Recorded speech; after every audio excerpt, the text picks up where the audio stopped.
Selamat datang, jumpa kembali dengan channel Al-Hawa.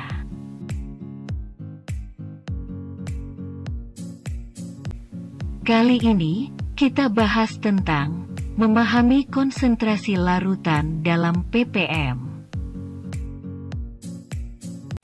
Tujuan dari materi kali ini akan menghadirkan materi tentang konsentrasi larutan dalam bentuk persen. Tentunya kita akan bergelut dengan soal-soal persen massa, soal persen volume dan soal persen massa volume.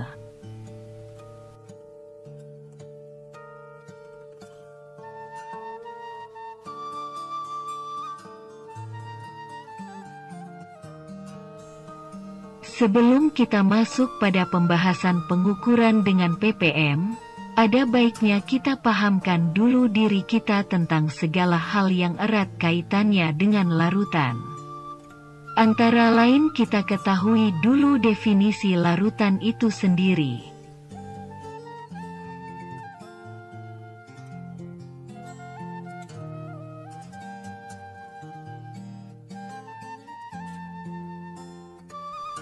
Definisi larutan. Larutan merupakan campuran yang homogen, yaitu campuran yang memiliki komposisi merata atau serba sama di seluruh bagian volumenya.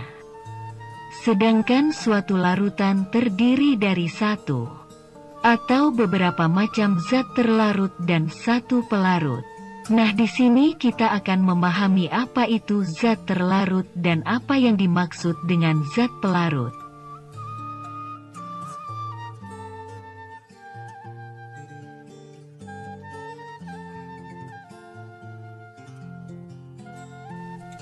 Zat terlarut, solute. Zat terlarut merupakan komponen yang jumlahnya sedikit dalam suatu larutan. Contoh dari zat terlarut adalah gula, asam cuka, alkohol, garam, dan lain-lain.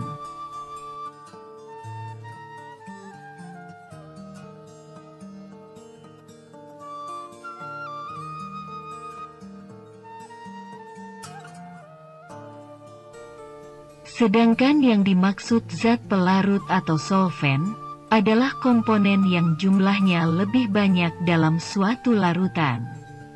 Zat pelarut umumnya berwujud cair. Contoh, air, alkohol, asam klorida, asam sulfat dan sebagainya.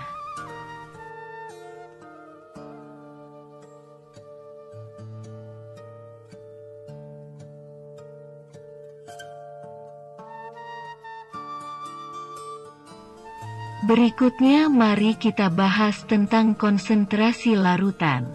Konsentrasi larutan adalah jumlah zat yang terlarut dalam setiap satuan larutan atau satuan pelarut. Konsentrasi ini merupakan cara dalam menyatakan hubungan mutu antara zat-zat terlarut dengan pelarutnya.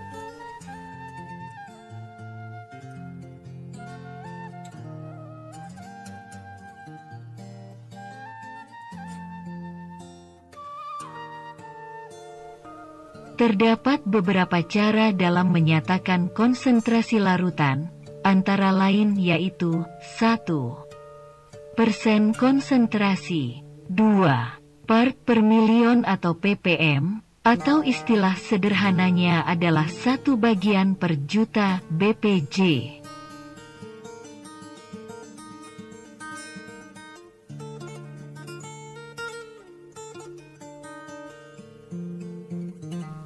Dalam pembahasan kita kali ini, kita akan memfokuskan tentang memahami dalam menentukan kadar zat dalam ppm dan ppb.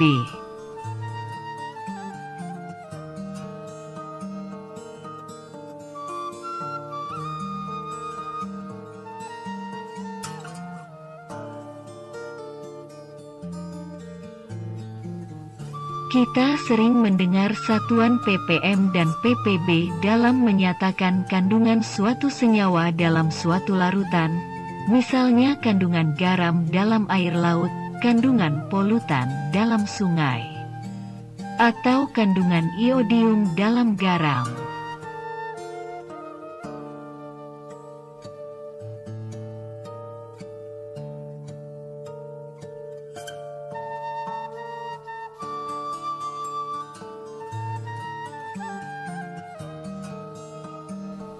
Terkadang jumlah zat terlarut terdapat jumlah yang sangat kecil untuk suatu larutan yang encer. Oleh karena itu, dalam menyatakan konsentrasi zat terlarut dalam larutan tersebut, digunakan dalam bentuk ppm atau parts per million. Jika kita alih bahasakan ke dalam bahasa Indonesia, maka ppm menjadi bpj atau bagian per juta.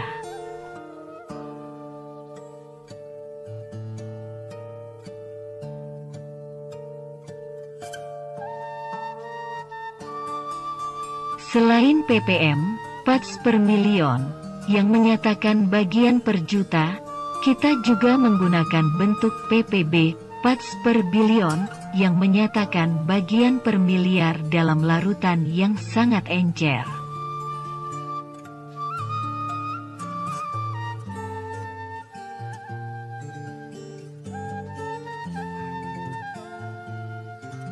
Definisi 1 ppm.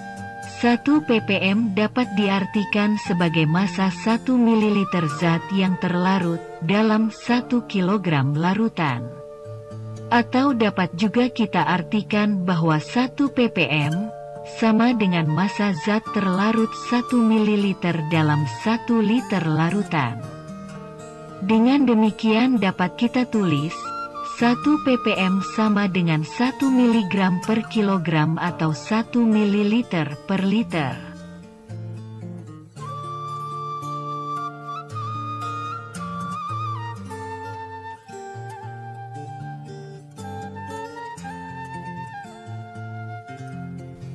Rumus ppm.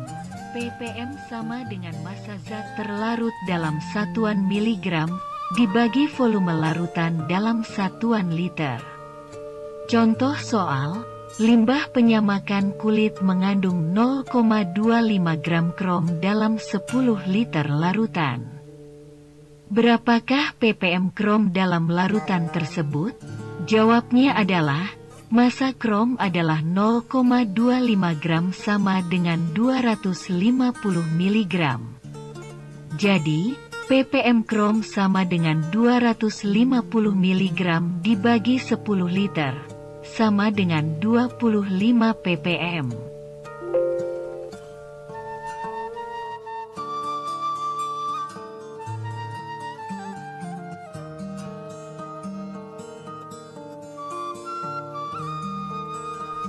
Akan tetapi dalam praktek pertanian di lapangan, kebutuhan pupuk untuk masing-masing tanaman sudah ada tabel ppm-nya. Misalnya, tomat ppm-nya 1400 sampai 3500, kangkung ppm-nya 1050 sampai 1400. Jadi kita tinggal melarutkan pupuk cair tersebut ke dalam air dalam takaran tertentu, lalu sesuaikan ppm-nya menggunakan alat TDS meter.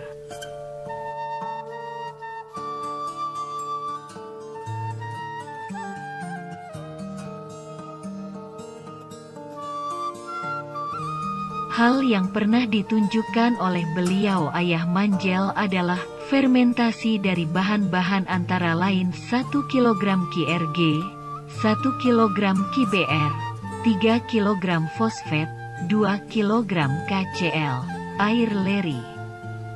Lalu difermentasi 1 minggu, hasil ppm-nya adalah 12.000. Dari fermented tersebut diambil 100 ml, ditambahkan air 900 ml, lalu diukur ppm-nya adalah 3050.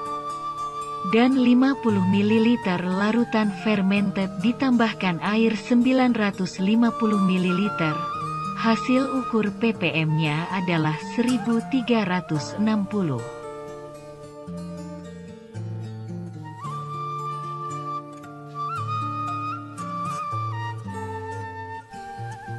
Berikut kita saksikan videonya.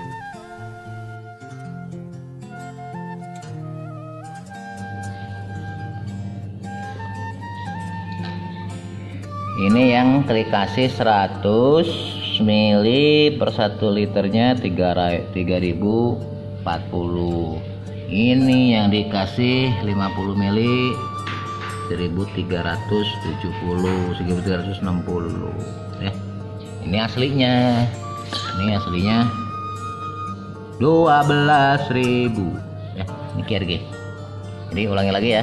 Ini KRG nya dibikin dari nih KRG yang ini 1 kilo, terus KBR 1, terus kalsium 1 kilo,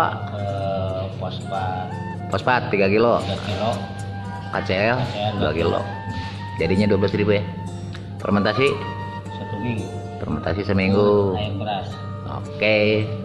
Ya, ini dari Kang Nar nih, Kang Nar. Buat besok kita mau aplikasi pupuk generatif buat padi Nabila ya, yang di lahan KP2M Pusat. Thank you. Terima kasih telah menonton video kami, semoga bermanfaat.